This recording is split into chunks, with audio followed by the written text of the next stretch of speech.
All right, good morning, good evening, good night. We have another episode of the Layer 1 podcast here. It's not often that I have someone on this show that I am just absolutely dying to hear about their project. I know that sounds a little bad, but Charged Particles is just a deep project. They're doing a lot of really cool things, putting together NFTs and DeFi a little bit, and really having some awesome products come out of that synergy. So I'm super excited. Didn't mean to offend any of my previous guests, but Ben, you are going to be a great guest here on the Layer 1 podcast. Happy to have you stop by my real office today.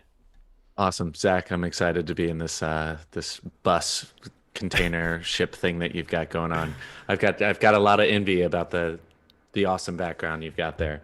We'll leave it up to the audience whether it's real or not, you know? Yeah, absolutely. We're going to be on Amazon after this episode too, and ordering you a green screen for sure It's true. for Charged Particles.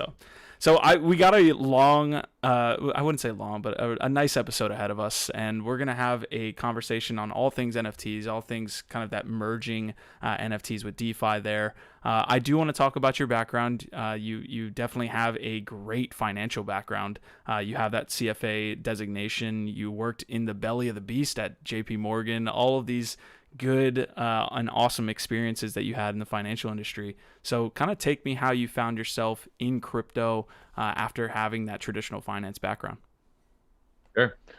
I think like most people, I kind of wrote off crypto the first time I heard of it, which my sister will never let me live down. I think she emailed me or something in like mid 2013 or 14 and asked about that Bitcoin. And I was like, stop playing around with these virtual currencies. Go buy the S&P 500 and forget about it, Um, no, but then I got back into crypto in 2016. I was living in Bangkok and started angel investing. And one of the angel investments was a Thai crypto exchange, which led to starting a trading company that we actually built to support different trading strategies and a trading platform for crypto traders. And that led me full time into space. So that company ended up failing, but a blow to the ego for sure. But you learn a lot more sometimes, even if it's painful, from some of these failures, and it allows you to kind of recalibrate and rethink how you approach startups. That's for sure. I ask the Bitcoin question all the time, but I definitely want to ask the Ethereum question here. How did you find yourself in the Ethereum ecosystem, kind of making your way from that company into what you're doing now in ETH and beyond? Yeah, I was just looking back to find out like when I first bought ETH, I bought it through a friend through his Coinbase account. We had this a bit of a like mastermind group. It was like we called it the Young Venture Capitalist Group, and this is where we were angel investing, but we were always talking about weird investments, weird alternative investments. Kind of been a theme of my life for the last 10 years or so. But he told me about this Ethereum thing that is just it can't go down. So I told him, it's a scam and run away. But we looked at it and talked about it a little bit more, and I understood at a high level. So I told him to buy me some, obviously, because I didn't want to sign up for Coinbase because it seemed complicated at the time. Little did I know how complicated my crypto life would become. So we bought some and it was like under $10. And obviously like in the next, 2 weeks, it had doubled or tripled.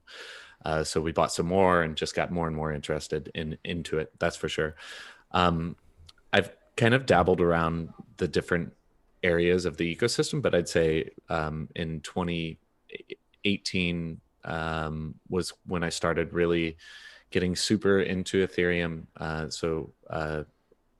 Or 2020. I was part of the Gitcoin kernel accelerator, which if any of your listeners are interested in building Web3, building a project in Web3 or learning more about Web3, highly recommend you check out Gitcoin kernel.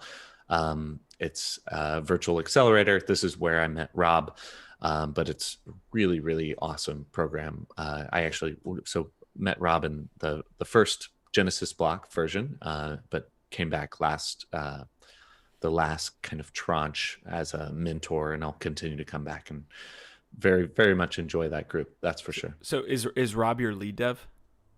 He is. So Rob is the founder and tech lead. So I'm co-founder, business lead. Okay. He came up with the idea of charge particles. He's much smarter than I am with these crazy ideas. That's Yeah. for sure. Yeah, I think we've made it to the formalities or past the formalities at least to the portion where you're going to talk about the genesis of charged particles, man, because again, the project is it's just an awesome idea. I cannot say that enough. Being able to charge NFTs with different ERC20 tokens or different just tokens in general. That's the future that you guys are headed towards. So, take me through the genesis of how charged particles was created in Rob's mind, maybe. Yeah, yeah. So it started. He's been talking about this thing since late 2019, which is crazy at some of the ETH conferences. So early 2020, we had a proof of concept. He had a proof of concept, and the idea of an NFT that is able to hold a interest-bearing DeFi asset that accumulates in value. So the original idea kind of turned into the idea of e-gift cards represented as NFTs. So it's important, I'm sure your listeners know, but NFTs are not just crypto art, right? An NFT is a token that is non-fungible, which means it's unique. So a non-fungible token can be a e-gift card, it can be a ticket, it Mm. can be a piece of art, it can be any sort of media file. The category is gigantic, and it's almost easier to say what is a fungible token, which is a privacy coin, and everything Yep. else that has a bit of non-fungibility. So what this ended up being is charge particles is NFT agnostic, so we can use this technology across all NFTs. It's token agnostic, so you can put any sort of ERC20 token, any sort of interest-bearing asset. We have integrations with Aave and Compound, or any other NFT. So 7 ERC 721 or 1155, all inside your NFT, which becomes this basket. So for you guys in your community, you can start creating these cool NFTs and fill them full of LADS tokens. You can fill them full of LP tokens if you're providing liquidity on Uniswap, and have all of that containerized within an NFT itself. Yeah, I want to break this whole kind of DeFi and NFT collaboration down, but I think it's important to maybe talk about the most popular things that it's used for, maybe at least right now. So, what do you have currently on the platform being minted and then created? Is this what I'm thinking is probably art pieces or current NFT collectibles that are filled with interest bearing Aave tokens? Yeah, exactly. So we are Charge Particles is a protocol and a dApp. So at the protocol level, it's NFT agnostic. At the dApp level, we've gone live with a minting station, so you can create an art NFT, a marketplace, so you can sell that art NFT. It's also an ERC 721 normal, not standard, non-custodial NFTs that you can sell on Rarible or OpenSea or wherever else. Mm-hmm. But we have our own marketplace, which is kind of cool. So with the current dApp, this since it's focused for crypto art, we see a lot of experimentation and playing around with different art and token mashups, basically. So we have NFTs that are filled with social tokens. We have NFTs that are filled with Aave A tokens that are generating interest. A portion of that interest could go to a charity, which we've had done. And then just last week, we went live with the ability to deposit NFTs within your NFT. So we just had a few new use cases of that, which is really cool. And all of these things that you put in within your token, your NFT, that they're configurable. So you can time lock them. You can time lock different ones of them, which gives you a lot of flexibility. Yeah, I know you can't see this, but I have your website pulled up. I'm in the marketplace. I see that big banner where it's showing the highest charged particles. And so I'm kind of clicking on this number one full distribution rights kind of coming in here. And I see that you have the mass, the rate, the charge. Can you kind of break down just from your maybe mental memory of how your dashboard looks, what I'm seeing in front of me when I'm clicking into one of these NFTs and what kind of each one means when I'm looking at current charge, for example? Yeah. So perhaps stepping back, like the vision with charged particles is that any NFT can be charged or energized. You can put things inside of it. So right now, charged particles are dApp, our platform, is the only place that you can kind of open up that NFT and see what's inside of it. So what you're looking at right now is that. So you have an NFT that you are peering inside and saying, what the hell's in my NFT, right? What's in your NFT? So when you're looking in, it breaks down the different assets that are deposited inside of that NFT. So this particular one, this is a music NFT. These guys do DJ sets for our metaverse events, which if you haven't checked those things out, they're some of the biggest in the entire metaverse, like 2,000 people jammed in a Crypto Voxels virtual gallery, which is nuts. CV can handle that? I didn't know. Yeah. Well, Wow. no. Yes and no. I mean, it's a lot of times you show up and you're like, "Hey, I'm the only one here. What's going on?" And it's like, "No, you've been sharded. Like it's a disaster." And we've actually, these are two community members we've built have built for us to house these events in Crypto Voxels and Decentraland. So shout out to Richard Dixon for the Crypto Voxels one and Spike for the Decentraland, because they're awesome. The power of community, right? Preaching to the choir to you guys, obviously. For sure. When you're looking inside this NFT, you can see the different assets that are kind of lined up. So you have interest-bearing assets, you have social tokens, you have NFTs.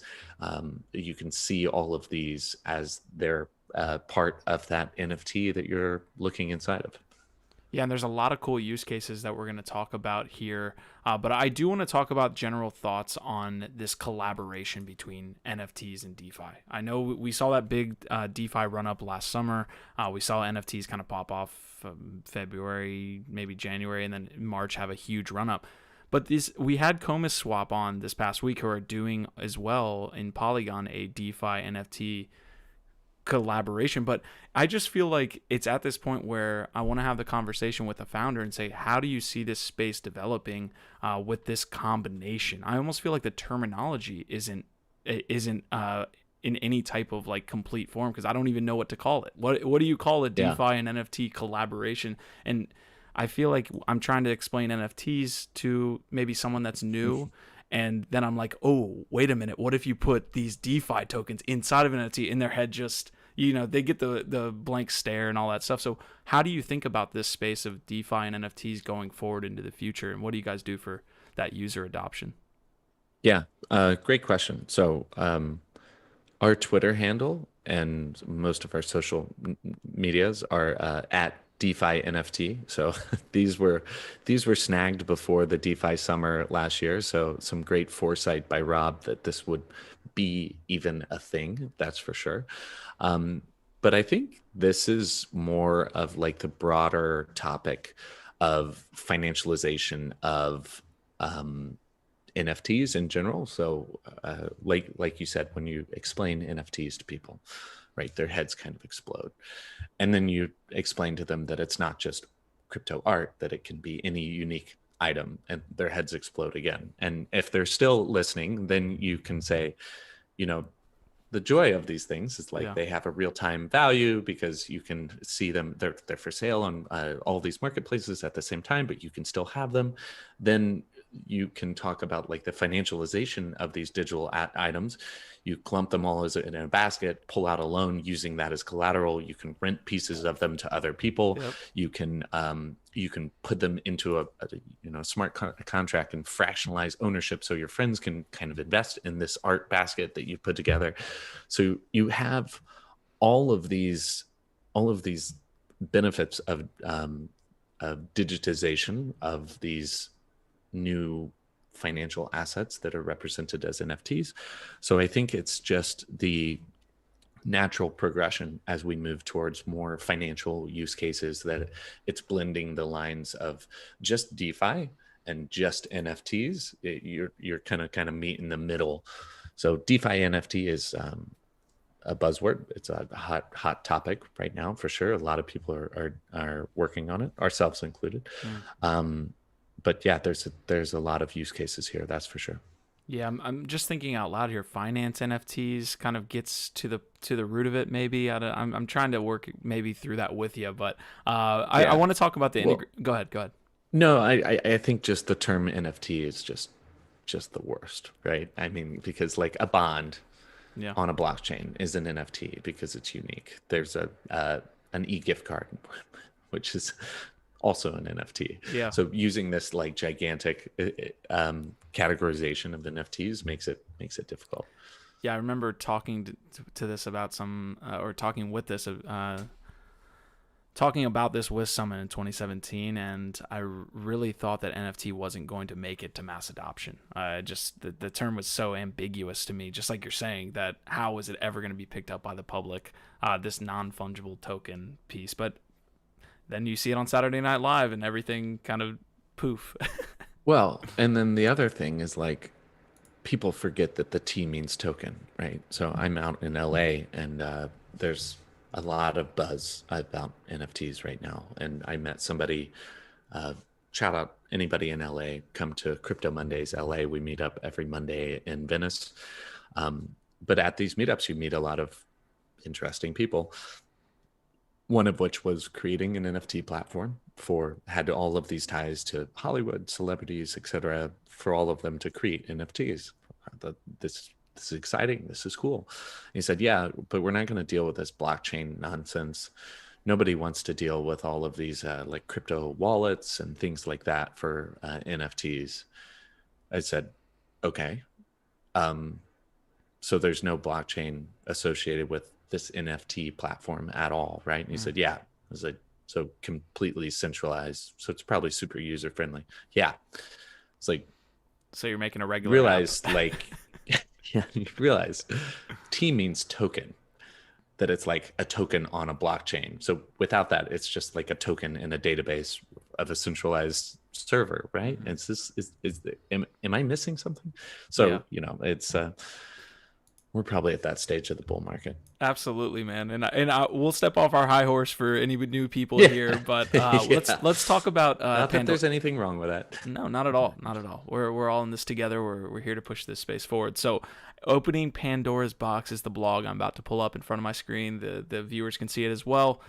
Take us through this bundling of NFTs within an NFT and what that means. Yeah. So this, so at the protocol level, all of these things are enabled in live, but we're just adding these features back into the DApp. So you and I, normal users, can use this.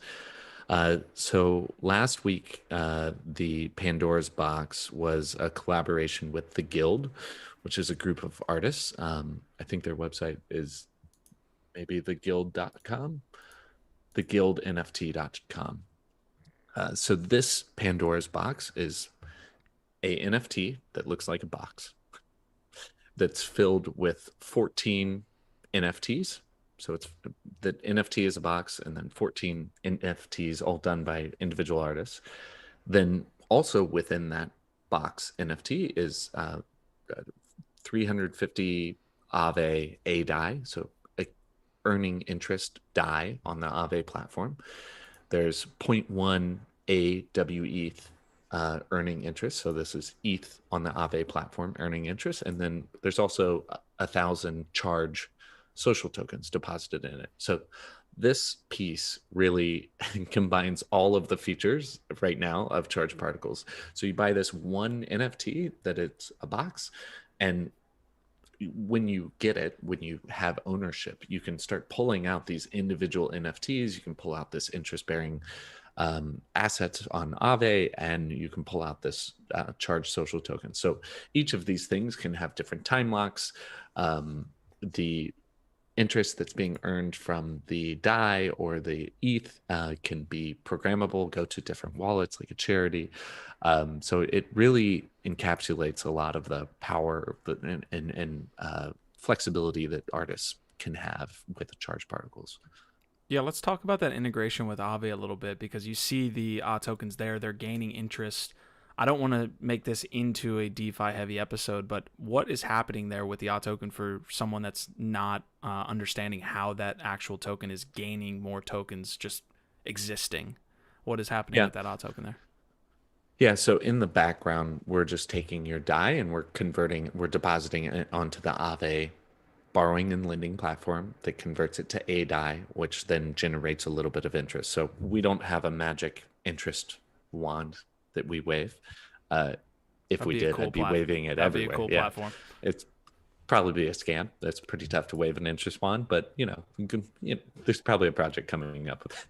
Um, but what Aave does is it's a borrowing and lending platform. So if you go to the bank and you deposit money, they pay you a little interest. But on the other side, there's a borrower that's taking a loan and paying interest. So the bank takes the delta. Aave is just doing that in a decentralized manner. Same with Compound. So that fee from the borrower is paid pretty much directly to the lender without much of a middleman cut. Okay, awesome. So you mentioned your charge token. You guys work through Roll just like us. We have the LADS token, our social utility token for our network, our community. You guys work with Roll to set up charge. What is the utility of charge, and what is that future governance token that you guys are rolling out for someone that's maybe listening 20 minutes deep and likes what they're hearing and wants to be a Yeah. part of your project? Yeah. So are you locked out of your Roll account? I mean, this is the issue is like we've been locked out for what, the last 2-3 weeks probably, and Probably going on I 4. just checked. Is it 4 weeks? Oh God. My Well, I mean, moderators are we about to were. freak out. Go ahead. Yeah, I no, I mean it's unfortunate, right? So like in theory, the way that it works is backing up. We're super bullish on social tokens. I think we're just scratching the surface, much like NFTs. A lot of experimentation, how these things can be used effectively, but super bullish on the concept of social tokens. So the way that we wanted to use it, or were using it up until these recent lockouts, which not your keys, not your crypto, we know, but damn it, yeah, it's really frustrating. Mm-hmm. We reward our community for adding value to the ecosystem with these charged tokens. So it's literally just a social recognition token. And we may or may not use that in the future as a way of keeping tally of who's been adding a lot of value to the ecosystem as we grow up. Mm. And so you guys are planning on doing a snapshot. Is that kind of what I heard in a recent interview and having a new governance token? Yeah, that's the idea. So we will, as a company, we believe in progressive decentralization. Big fans. Want a governance token as part of the whole platform and protocol and the way that we do things. So there will be an announcement in the very near future about when this governance token is released, but it will be in the next month, and how it will be distributed. But the governance token will not be the social token. The social token is something different. Okay. Yeah. And hopefully that one will be one that won't be locked up. For what it looks like based on the comments, I see 2 months is one of the comments that was thrown out there. So, yeah. So yeah. Shout out to Roll. Shout out to the people building in social tokens. It's early. It is early, and there's a lot of things that go along with that. So. I do want to talk about the future that you guys have as far as the roadmap is concerned. You guys obviously just released the Pandora's Box, which is like nested NFTs, within an NFT. Do you have anything kind of coming on the horizon besides that token that's being kind of announced here over the next month? Yeah. We've got a lot. Yeah, I know that. The things that we can share, the like next gigantic milestone would be on layer 2. So we've nearly fully integrated Polygon, which will be pretty sweet. So a lot of the things that we enable are super fun until gas is at a 200 gwei. Fortunately, these last couple of days, I don't know if it's this recent upgrade with Ethereum, but like gas prices are sub 100, which is insane. Nice. It was at like 39 yesterday, midday on a Monday, which normally that'd be like 400, something crazy. So, but we'll be live on Polygon, which is super big. We have another gigantic metaverse party that we'll have in June. And then everything around this token launch. So we've got a number of ways for the community to earn more tokens as they're distributed. So the lion's share of the tokens go to the community via different liquidity mining programs and a number of other initiatives. We've just launched an ambassador program as well. So there's a lot going on in our Discord. Maybe we can drop the link. But if you're interested in what we're doing with charged particles, jump in, add value. Things are heating up, and we're always looking for passionate, great community members that want to come in and add some value. That's for sure. Yeah, I'm going to pull up the link to it's charge.fi for those of you in chat that are either watching right now or watching post episode. I'll drop that link in the chat right now and make sure to pin it. I'll also pull up that ambassador program here up on the screen for everybody. What is going into this ambassador program for you guys, kind of rewarding people who are bringing value, like you said, into the community? Yeah, there's a number of initiatives. So, I mean, helping with distribution and awareness of charged particles is like the overall theme. So there's a number of different categories, whether it's translating articles or producing videos, producing infographics, sticker sets, things like that. But we also have like a suggest what you want to, how you want to contribute. So everybody has their own zone of genius and speciality. So we don't want to limit it to the things that we're thinking about. So if you have some innovative new way that you want to contribute that's not listed, yeah, reach out in Discord or email or whatever. Always willing to listen to those. That's for sure. Yeah, man. My zone of mastery is YouTube channels and interviews just like this, so maybe I'll apply for the ambassador program. Hell yeah, man. Awesome. Okay, so the last couple things that I'm going to throw out here before we get to some community questions is kind of some of the other examples you've thrown out on interviews that I've listened with you. One of the cool things that I think could be kind of thrown out here is like savings accounts, where you actually have, like, I love the car idea. I don't know if you want to kind of throw that one out to the community. And then guys, please do start dropping your questions for the team here, and we can, kind of go through them. Yeah. So charged particles, I mean, if your listeners haven't gotten the gist yet, it's very malleable and flexible. So a lot of these ideas like came up from me and Rob and some of the early team members like Mango, Eric, and Sam. So Sam actually came up with this idea of the goal-based savings account, but would highly encourage listeners to read some of the articles we've had and kind of think about these building blocks that we've provided and come up with new ideas, because we're always interesting. We're always always want to hear these. But the goals-based savings account you could basically do with what we have now. And the idea is that you have an NFT that is your savings account. So for instance, a car. So you have a picture of a car that's a little blurry. Maybe it's not that pretty. And as you're stuffing money into it, so you put 1,000 DAI into it, it's converted to a DAI, it's earning 10% or whatever. So as that accumulating charge grows, the accumulating interest, that can influence the way that the picture looks. So, maybe at $200 of accumulated interest, that car starts turning red. Maybe at $500 of interest, that car starts looking a little bit more like a Lambo. But you can, every time you're putting another $1,000 in or $100 and earning a little bit more interest, it's influencing the way that picture looks.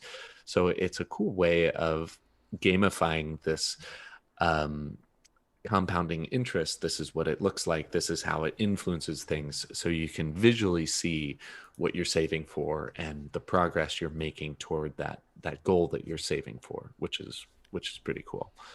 It really is the next step of like gamifying finance. I think a lot of people are going to be kind of growing up, maybe teenagers, and they're just starting to, I mean, maybe a couple years down the road, but we'll start interacting with these dApps and start saving and having fun while doing it. I think it's really cool. So yeah, and then another fun one is we just at the Crypto Mondays last night. I had a guy that I'd talked about this idea on Clubhouse, which sometimes just feels like you're screaming into the void. But he came, he was visiting LA and just showed up into the meetup and was like, "Hey, we're gonna do the NFT scavenger hunt that you mentioned in Clubhouse like about a month ago. I think it's a great idea. We're gonna do it in real life." So the idea is that you hide an NFT. So I was thinking do this in a virtual world, but he's doing some sort of physical to digital link with AR. They It are. Hmm. should be super cool. But you hide an NFT in a virtual world, stuff it full of $1,000. It's earning interest. Well, whoever finds that NFT first, they get to discharge the accumulated interest and then perhaps re-hide it for the next person to find. So it's like a virtual geocaching with a cash prize at the end of it. So anybody from Decentraland or CryptoVoxels that wants to take charge of this and take charge, happy to chat. We can provide the tech. It's basically there, one small tweak, and it would be able to do this. But would love to see a community-wide scavenger hunt in one of these virtual worlds. So would love the support of CryptoVoxels or Decentraland or one of the other ones, but that would be really cool. If you guys could wrap I'm sure you can do this already because you're using ERC20, but if you used wrap Bitcoin, you might even get the I guess normies to kind of talk about it. If you maybe hid that in AR somewhere, you literally have like a physical manhunt for, like a treasure hunt for wrapped Bitcoin. That's cool. 100%. And the thing is, you could use it as a PR stunt, basically, because I could own the NFT, so I own the WBTC inside of it, so I could fill it full of 100 WBTC. I'm not losing that WBTC unless, of course, it's hacked or something. But the person that finds it can discharge the accumulated interest. So if it's hidden for a year, maybe I don't know what Aave's paying on WBTC right now, but that accumulated interest, they could discharge that as the prize for finding it. So you could so you technically would still own you could set up the contract in such a way where you own the Bitcoin, and then when someone finds it, they can't discharge that Bitcoin, only discharging the interest. Correct. So I own the NFT, which owns the WBTC. So that NFT is still mine. It's in my ETH wallet, and that NFT has its own wallet that owns WBTC. So that is mine, but we could set it up that the accumulated interest, can discharge to another wallet. I'm learning, and I knew I would, and this is an awesome conversation. I've got one great question coming from the community, so guys, please continue to drop those as we finish up the episode here. MJS says they mention on their website something called a Lepton, and it's used in their liquidity mining program. Can he explain more? And then I'm also going to pull up that Lepton page while you talk about this, Ben. Yeah, sure. And also see in the chat, shout out to Mango. So I'll repeat that for Mango because I know he'll appreciate it. He's our community manager, and he's the one that's architected this ambassador program. We've got a fantastic community, so I don't know how many of the community members are listening in here, but they certainly will listen again later. So Lepton NFT. So I mentioned in May, we'll go live with our token that the majority will be distributed via liquidity mining programs. Spoiler alert, this will be both on layer 1 and layer 2. So I haven't announced that anywhere yet, but we're really excited about that. So you think liquidity mining is fun on layer 1? Like, try with zero fees. It's way more fun. Granted, you have different pros and cons of being on a layer 2 security wise. So I'll leave it up to the users to think through those. The Lepton NFT is a yield multiplier NFT. So much like the guild with this NFT depositing NFTs inside of it, the way that a Lepton works is this is a special NFT that when you put it into your other NFT that's earning interest, if we're paying our governance token to this NFT, if you have that Lepton inside, you receive multiplied interest, so additional rewards in governance token. So it's a yield multiplier. These will be very, very useful when we do go live with the liquidity mining. And it's pretty freaking cool. So it's a great use of the technology. The fact that this NFT has a functionality within the ecosystem to earn you more governance tokens, which gives you more power within the ecosystem. And we're selling them as like a non-dilutive financing, and Yeah. all of those funds go directly into the DAO treasury, which will be controlled by the governance token. So it's a really cool use of the tech and a way to earn more governance tokens when they go live. Yeah, and you guys have this on a bonding curve, if I'm A, am I a correct bit about of that? one, A bit of yes. one. Yeah. Yeah. So different tiers, different price, different quantities as you go up. Mm-hmm. And each lepton has a different rewards multiplier. And then if you own multiple leptons, so just like the guild, you can put 15 NFTs, 14 NFTs in an NFT. Well, if you put all six of these NFTs, if you own all six of these leptons and you put them all into the NFT that you're liquidity mining, you get 10x the normal rewards. So There you go. we have some spreadsheets. I don't know if I'll share them. I'll let people do their own spreadsheeting, but you can kind of back into, well, how much am I going to liquidity mine with? What is 10x rewards worth it to me? And it's a really really cool use of the platform. Yeah, I'm not a physicist whatsoever, but who are these quotes that are being kind of laid out here on this bonding curve in each of these different leptons? Yeah. So Mango actually dug up those. They're all within the particle theory physics world. Everything is very much on brand with this. So charged particles, leptons. Each NFT you create from our smart contract is a proton. Our community name is now the Photons, so we voted on that.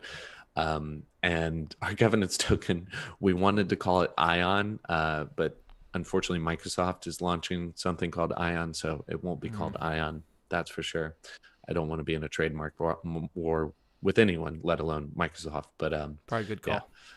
yeah, Awesome. I've got one more question from the community, guys. If you want a question asked or kind of laid out here, you got to ask it now. But I've got Alexis asking how many people work at Charged Particles. yeah. Good question. I think we're at 8 now. So we've just hired. We've got a fantastic team. So Rob is the founder. He thought of this thing a long time ago. I joined him shortly thereafter. Vlad joined as part-time blockchain developer. Then since then we've added Eric, Mango, Sam, John, Pre, and Chris. And then we have a couple other people that are like these community members are pseudo team members, but they're not actually part of the team. But we have this growing massive community that is really an extension of the team, and Yeah. almost becoming family at this point. That's for sure. I'm giving Mango a little bit of an extra shout out here because his profile picture on your website is absolutely amazing, and then I'm on his Twitter page now, so Mango's getting a little bit extra love today. Yeah. Awesome, man. I think that's about it from the community questions, guys. It's the last call here, but the last question I'll have for you, Ben, is going to be a book recommendation question. So it could be Ooh, crypto or non-crypto, a book recommendation question for all of those out there that are listening right now. What do you got? man. So pre-charged particles. I used to be a voracious reader. I read a lot. Um, what kind of book recommendation? You can throw out a crypto one, you can throw out a non-crypto, you can do non-fiction, fiction. We've had just from Tolkien all the way to like really hardcore astrophysics recommendations. It's been all over Nice. the place. Okay, so for startup related, Lean Startup by Eric Ries or When Coffee and Kale Compete, these are by far like the most impactful like startup B sort of books. Um, Also, Hard Thing About Hard Things by Ben Horowitz, also a fantastic one. For a fiction book, sci-fi, Dune, the Mm. original, it's awesome. Get the audiobook, also very good. And then like more, I guess, life improvement, self-help. I'd say anything by Ryan Holiday, but I particularly like Daily Stoic and The Obstacle is the Way. Amazing So you recommendations. asked for That was one, you got like five. no worries there, man. I appreciate that. I And I, give books away every year for Christmas. It's like it's part of it. I read a lot of books. Yeah, you got a lot of books back there in your a ton. trailer thing. Used to be yeah, trailer thing is probably the nicest thing it's been called up to this point. But I mean, this was a great episode, Ben. I've got guys again, co-founder and business lead at Charge Particles, Ben Lakoff. This has been awesome. Is there anything as it's related to Charge Particles that we didn't hit on that you want to kind of finish with before we head off here? No, I mean we've got a big month coming up, so recommend following us on Twitter, jumping in Discord, Telegram. We have all of the social medias. If you're more of an email person, we have an email newsletter on our website. You know, we're growing our presence on Reddit and LinkedIn, all of these things. So we'll be doing a lot of giveaways if that's your thing, airdrops, assuming we can ever get Charge unlocked again. But yeah. So just follow us on Twitter, sign up for the newsletter, and join our community if you're interested in building something quite impactful and kind of the next big thing within NFTs. Yeah, this episode did not fail to deliver. So I'm super excited about what you guys are building. I know we talked about potentially doing some LADs charged NFTs there. So there's a lot of cool things that we'll be able to do together in the future. I know my community is definitely excited for all of that and for what you're building. So super awesome episode. It definitely delivered. Thank you so much. Awesome. Thank you so much, Zach. Really appreciate it. Thanks for having me on. Bye, and guys. Hey, lads community.